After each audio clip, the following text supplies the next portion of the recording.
So this here is our last card, and I just love the pearl eye shine that the mica powders give to this. Now I've done this technique with glitter, and I've done it in a class with embossing powder. So the embossing powder class is called Faux Glass. The glitter one, it's Glitter Techniques. It's all Christmas card classes. So this one is a spin on that, but we're using some mica powders. So what I like about this is it just has a different look to it. And it's a technique that I haven't seen anywhere else. I mean, it's completely possible that someone else has done it, but I haven't actually seen it. So I've got some tape sheets here onto cardstock. I'm going to tape my die in place. And of course, this one here, I definitely need to be putting my tape all the way around towards the back, because no tape is going to be held in place by tape backing. So if I only glue it or I only tape it to the tape backing, that's not going to hold it at all. So I'm going to run my die through here. And all we're trying to do is cut just that tape backing on the front of our piece. So this particular die doesn't do it. Sometimes you'll find the pressure of your machine, your die will go all the way through some pieces. If that's the case, just take bits of tape, like rolls of tape, and hold those pieces into place so that they don't fall out. Because I haven't had that for this one, I can just take my die off. And I'll try take it off the back, but if anything doesn't want to come off the back, I just leave it, because this is going to be glued down, so I don't need to worry too much about it. Put my die to the side. So now what we need to do is we need to take off different pieces of this tape backing, and we're going to be working from dark to light. So I'm going to do my gray first, my dark gray, and then I'm going to do, actually I'm going to do the yellow just so that it's just done before the sky, because I don't want to be getting yellow on the sky. And then I'm going to do my sky and water. I'll do dark, and then I'll do the light, and then finally I'll do the lightest of the pearls. So you need to have a tweezers that has really, really fine point to it so that you can squeeze them underneath that tape backing. And you also want to have a tweezers that you hold closed. You don't want one of those ones that have pressure that hold themselves closed, because that pressure isn't enough to hold that backing and grab it.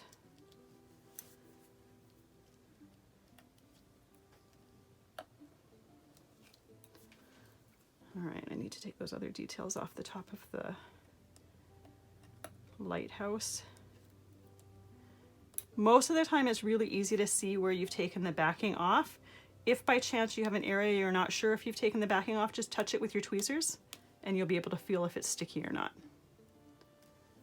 There we go. So I'm going to work on some scrap paper. This is just one that I was stamping on yesterday. Tap your mica so that none of it is stuck to the lid. We're going to take just a little bit with our brush, and we're going to brush it in those areas where we've exposed the tape. This isn't something that you can put back in the jar, so I'm not taking a ton of it and dumping it on. I'm just taking about as much as I think I'm going to need. And then I'm going to take a Swiffer duster and I'm going to rub it, and that's just going to really get the mica having good contact with the tape, and it's going to take some of the excess off. So that one is done. Now I'm going to do those lights in the lighthouse there. Likely most of your mica is off here, but you can rub it in your hand or on a cloth or whatever, just to make sure that you don't have any of your other color in there. So once again, I'm only taking a tiny little bit. I just want to color those windows of that lighthouse. There we go. And now we're going to take our sky and water pieces off. Oops. So I'm going to fast forward through this part so that you don't have to watch this in real time.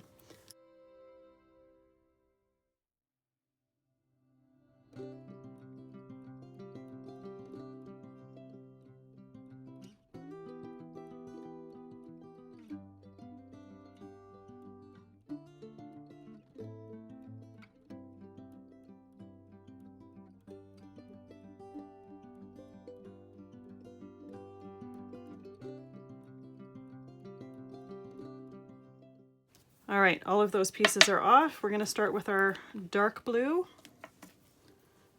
Make sure our brush is clean.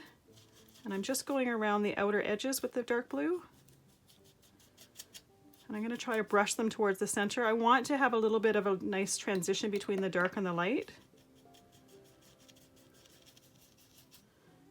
And I'm doing it all the way around so that I have some dark in the water down at the bottom.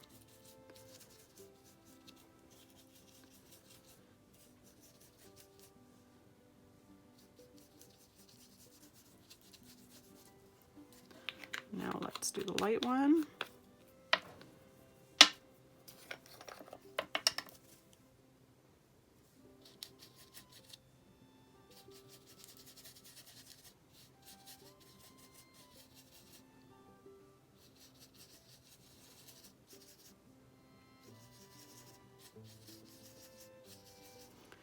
There we go.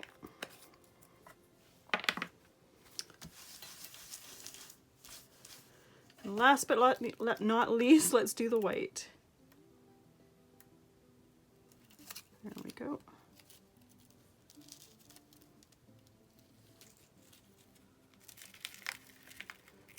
So try not to touch it as much as possible, and if you get a piece of your brush in there, just use your tweezers to poke it out.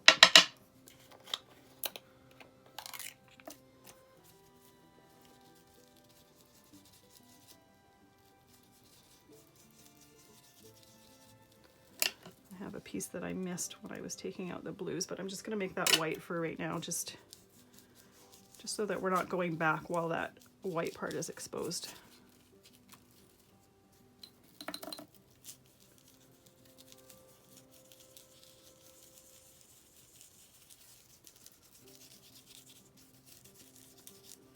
And you can typically feel with your brush if there's any part that has tape still exposed, it'll catch on there and drag.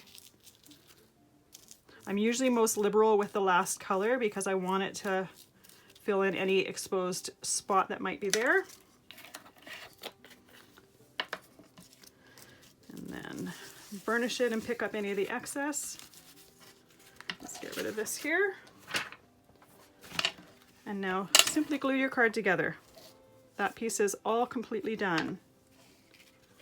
If by chance you find that it's a little bit sticky, because sometimes it will still feel a little bit sticky, you can use a stamping pouch to take some of that stickiness away. There we go.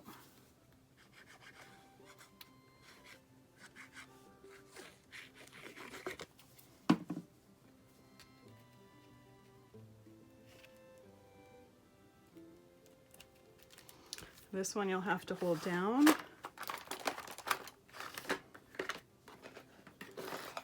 This is what I mean by a stamping pouch. It's just like an embossing buddy. They have a bunch of different names for them. It's a little pouch that has, I think it's cornstarch in it. And what that does, if you put it on the whole thing, is it's just going to stick to any adhesive that might be exposed. But after being liberal with that last layer, you shouldn't have any on there. So there we go. That is our final card. So pretty, and I just love the pearl effect that it has. So we'll see you in the next video. These cards need envelopes, and I've never seen an envelope for a 4 1/4 sized card in the store, so let's make one.